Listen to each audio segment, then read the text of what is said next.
नमस्कार दोस्तों, आपका मेरे YouTube चैनल ABS में बहुत बहुत स्वागत है। दोस्तों, आज इस वीडियो में बद्रीनाथ धाम में हो रहे उस चमत्कार की बात करेंगे जो बहुत ही रहस्यमयी और हैरानीजनक है। दोस्तों, हम सब ये जानते हैं कि हिंदू धर्म की आस्था के प्रमुख 4 धाम भगवान बद्रीनाथ, द्वारका, जगन्नाथपुरी और रामेश्वरम हैं और इनमें से एक बहुत ही महत्वपूर्ण धाम बद्रीनाथ धाम में स्थित एक रहस्यमय स्थान जो पिछले कुछ साल से रहस्यमय स्थिति में जागृत हो रहा है, जिसके बारे में बहुत ही कम लोग जानते हैं। और इस रहस्यमय स्थान का जिक्र हजारों साल पहले विष्णु पुराण, स्कंद पुराण और उसके बाद नारद संहिता में कर दिया गया था।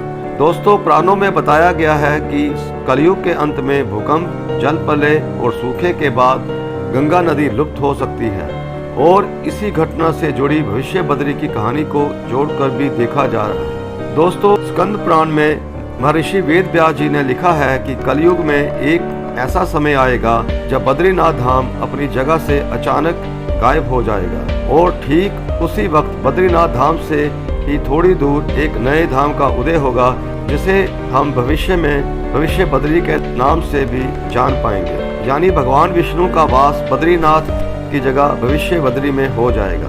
दोस्तों, हैरानी की बात यह है कि ऋषि वेद व्यास जी ने जिस स्थान पर भविष्य बद्री के होने की बात कही थी, ठीक उसी स्थान पर एक शिला या चट्टान से अपने आप ही एक आकृति धीरे धीरे करके एक देव रूप में प्रकट हो रही है। लोग इसे भगवान विष्णु की आकृति ही मानते हैं और इसलिए इसकी पूजा भी हो रही है और इसी रहस्यमय स्थान को भविष्य बद्री धाम से भविष्य में जाना जा सकता है।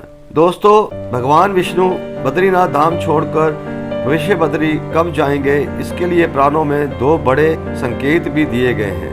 पहला संकेत हमें जोशीमठ में मौजूद भगवान नरसिंह के मंदिर से मिलता है। आमतौर पर तीर्थ यात्री बद्रीनाथ यात्रा के वक्त भगवान नरसिंह के दर्शन करके ही बद्रीनाथ जाते हैं। पुराणों के मुताबिक जब वज्रासन में मौजूद नरसिंह भगवान की मूर्ति की कलाई मूर्ति से अलग हो जाएगी और मूर्ति खंडित हो जाएगी, तब कोई बड़ी प्राकृतिक आपदा जैसे कि भूकंप और जल प्रलय आएगा। और यहीं से हमें दूसरा और आखिरी संकेत यह मिलता है कि नर नारायण पर्वत, इनको दूसरे नाम अर्जुन और कृष्ण पर्वत से भी जाना जाता है, इन दोनों पर्वतों के बीच से ही होकर बद्रीनाथ धाम जाने का रास्ता जाता है। और स्कंद पुराण के अनुसार यह दोनों पर्वत किसी प्राकृतिक आपदा जैसे कि भूकंप की वजह से आपस में मिल जाएंगे और बद्रीनाथ धाम जाने का रास्ता बंद हो जाएगा और इसी समय भगवान विष्णु बद्रीनाथ को छोड़कर भविष्य बद्री में चले जाएंगे।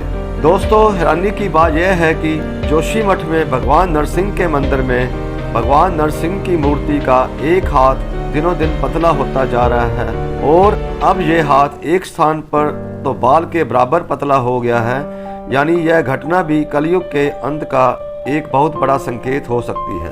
दोस्तों, आपको जानकर हैरानी होगी कि जिस रहस्यमय देव स्थान को ऋषि वेद व्यास जी ने बताया था और जिस जगह को आदि शंकराचार्य जी ने भी ढूंढा था, वहां वाकई लगभग 70-80 साल पहले यहाँ शिला या चट्टान में से एक आकृति निकलनी शुरू हो गई और अब यह आकृति धीरे धीरे एक पूरी मूर्ति का रूप लेती जा रही है। इस देव मूर्ति में से चेहरा, हाथ और पैर सब साफ साफ दिखने लगे हैं। इसी जगह भगवान विष्णु की पूजा भी हो रही है। इसी जगह को भविष्य में भविष्य बद्री धाम से जाना जा सकता है। यह कलयुग के अंत का सबसे बड़ा संकेत भी हो सकता है जो भविष्य बद्री से मिल रहा है। दोस्तों, इस देवस्थान से काफी नीचे रहने वाले गांव के लोगों का भी मानना है कि इस देवस्थान में रात को जब कोई नहीं होता है तो वहां से घंटियां बजने जैसी ध्वनियां रात के समय अक्सर सुनाई पड़ती। दोस्तों, भविष्य बद्री की कहानी का मिलता जुलता उल्लेख उड़ीसा के महान ग्रंथ भविष्य मलका में भी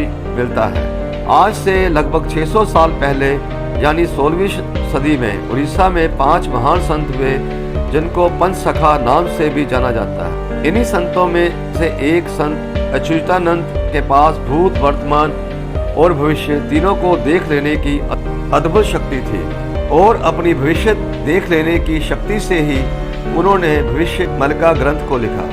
भविष्य मलिका के अनुसार भी कलयुग का अंत हो चुका है। इस मलिका ग्रंथ के मुताबिक भगवान जगन्नाथ भी जल्द ही जगन्नाथपुरी धाम को छोड़कर उड़ीसा में छतिया बटा जाने वाले हैं। इसके भी ज्यादातर संकेत पूरे हो चुके हैं। भविष्य मलिका के मुताबिक कलयुग के अंत के संकेत चारों धामों से भी देखने को मिलेंगे। दोस्तों, अगर आपको मेरी यह जानकारी सही लगी हो तो कृपया मेरे इस वीडियो को शेयर, लाइक और कमेंट जरूर करें और मेरे चैनल को कृपया सब्सक्राइब जरूर करें। धन्यवाद। माँ दुर्गा हमेशा आपको खुश रखे।